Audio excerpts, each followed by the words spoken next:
நாம நினைக்கிற மாதிரி கட்சி மாற்றம் கிடையாது, ஜஸ்ட் பிரான்ச் மாற்றம், அவ்வளவுதான். இன்னைக்கு யார் வேணும்னாலும் எத்தனை கிளைகளை வேணாலும் மாறட்டும் இல்ல தாவட்டும், அனைவரையும் எல்லாரையும் அரவணைத்து செல்கின்ற இயக்கம் திராவிட முன்னேற்ற கழகம். முன்னேறி வந்துட்டு இருக்கக்கூடிய பிற்படுத்தப்பட்ட ஒடுக்கப்பட்ட சிறுபான்மையினர் மக்களை பாஜக மீண்டும் பின்னோக்கி இழுத்து செல்கின்றது.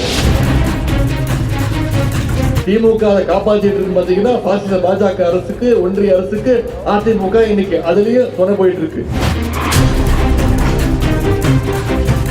இங்க இருக்கக்கூடிய லோக்கல் சங்கிங்கெல்லாம் ஏதாச்சும் அவதூறுகள் வன்மங்களை எல்லாம் பரப்புவாங்க.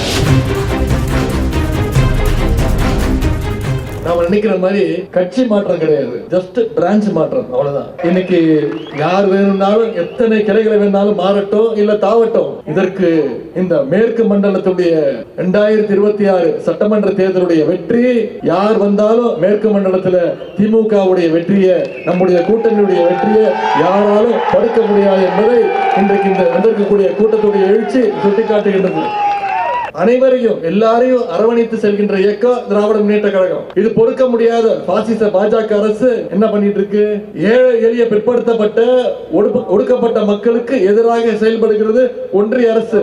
போராட்டத்தினால, கழக அரசினுடைய திட்டங்களால முன்னேறி வந்துட்டு இருக்கக்கூடிய பிற்படுத்தப்பட்ட ஒடுக்கப்பட்ட சிறுபான்மையினர் மக்களை பாஜக மீண்டும் பின்னோக்கி இழுத்து செல்கின்றது. திமுக காப்பாற்றிட்டு இருக்கு பாத்தீங்கன்னா, பாசிச பாஜக அரசுக்கு, ஒன்றிய அரசுக்கு அதிமுக இன்னைக்கு அதுலயும் துணை போயிட்டு இருக்கு. திராவிடம்ன்ற பெயரை கேட்டாலே டெல்லியிலிருந்து பல உருட்டல் மிரட்டல்கள்லாம் வரும்.